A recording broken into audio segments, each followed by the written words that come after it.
Howdy folks, it's Diecastbuffet here again, and it's time for another NASCAR Diecast review. Today's car is from Wave 10, Patriotic, and it smells like bacon.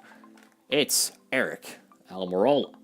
This car is from Wave 10, and a really cool looking paint scheme. Basic, but with a little patriotic flair, and that's what I love to see. Shades of Michael Waltrip's early 2000s Napa patriotic scheme. You know, the very simple Napa colors with just a little bit of, patriotic flair.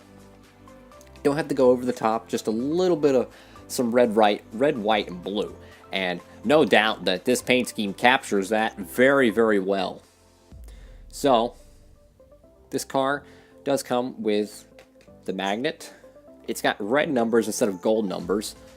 You have kind of a shooting star kind of feel to it, and a little bit of like striping that reminds me of what Tony Stewart's car from like 2003, I believe. Yeah, 2003 or so. It reminds me of that, kind of like the fast striping.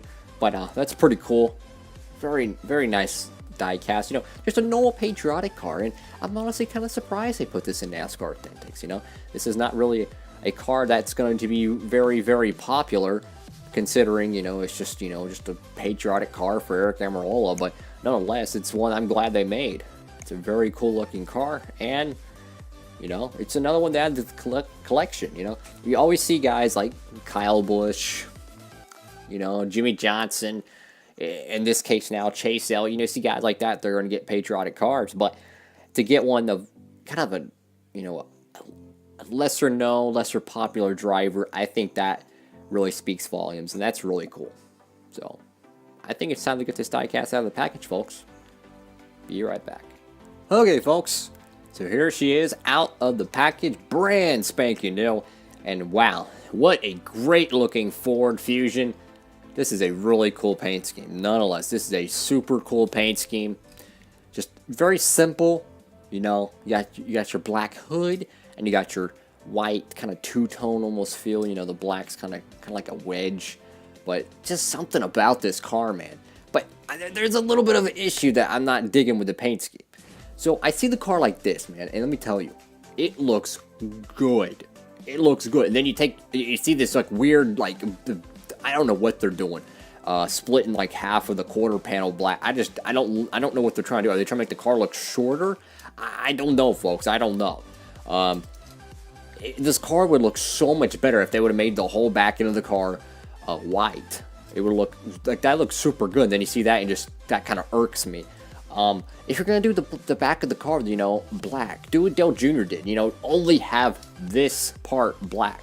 Don't have the sides where it's like this little part right here would still be white, but the actual bumper, the tail lights part, the true back end of the car would actually be black. He did that with his 88 car for a number of years, and it looked good. But I think that's just a designing issue, personally. I think that should have just been all white, personally. It would look really good. But skipping over that, on this car, we actually get the troops tire logo. See if I can get a good angle of that. I don't know if I can see that or not, but we get the support, the troops tire logos, which is pretty cool. We do see that on the Jimmy Johnson car, so that's really cool that Lionel decided to add that on. Personally, I think if you're going to add it to one of them, you need to add it to all of them. They didn't add it on the Chase Elliott or the Kyle Busch one, so. But this is, yes, another patriotic car. Super cool to have this. I love having alternate paint schemes, and nothing is more NASCAR or American than to have a patriotic NASCAR paint scheme. And to get a diecast of it, super cool, and especially NASCAR Authentics, you get it at a great price, and it's super cool. So back to the car itself, quality so far, I'm not really seeing any issues. I'm not seeing really any issues so far with the car. It looks pretty consistent. Maybe a slight chip here. Yeah, I think there's a little bit of a chip there, as you can kind of see with the light. Yeah, so they have a chip right there. That's okay, but I've noticed with these diecasts is once there's one chip, there is many. So I'm trying to see if we can kind of spot the next chip on this thing, because I've always seen another one. I don't know where it is, though. It might take a little bit of searching to find it. I think that might be, no, let's see. Yeah, there was a piece of chipped something there. I just rubbed off of my finger. I don't know if y'all seen that. It was a little black dot. But I do notice something here on the back of the car, and it's just not looking good. The Smithfield logo, folks. It's like it's got like a white kind of a band there over the top left of the S, but the whole logo itself seems like it's a little off key. I don't know if that's a design issue or what, but I imagine that whole logo is supposed to be you know, pretty consistent at both ends.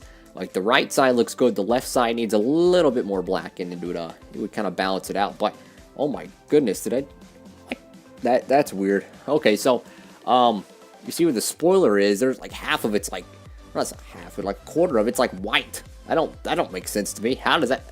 I thought all this is decal. That don't make any sense to me, folks.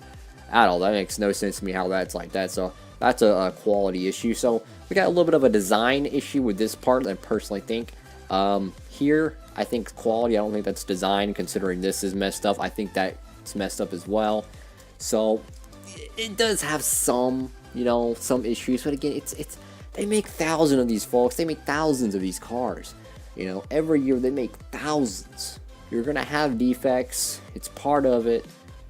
But you know, it's just unfortunate when you get one of those, but when you don't, it's really good. But nonetheless, is it going to keep me from buying their diecast? Absolutely not. Unless they keep it off those horrid PTC molds. My goodness, those things need to go, they just need to go rot in a hole somewhere. I can't stand those molds, but nonetheless, a super cool diecast.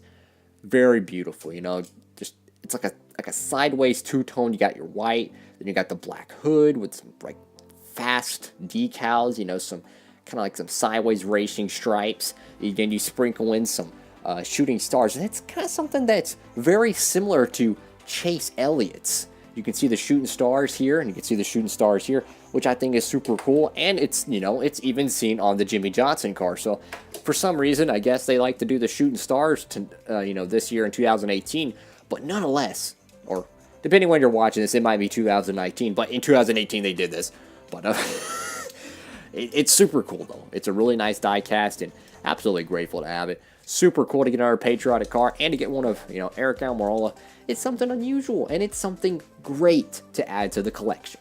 So, if y'all enjoyed the video, please leave a like below. If you want to see more content, smash that subscribe button, folks. I guarantee you'll like my content on Diecastbuffet. Make sure to subscribe. I post regularly every single week. If you like the video, like it as well. Thank y'all so much for watching, folks. Thank y'all so much for watching. I put so much work into these videos. I just want to say thank y'all so much. And thank y'all for every subscriber, everyone who follows me on Instagram. Thank y'all so much. I hope you have a great one. And Diecastbuffet, signing off.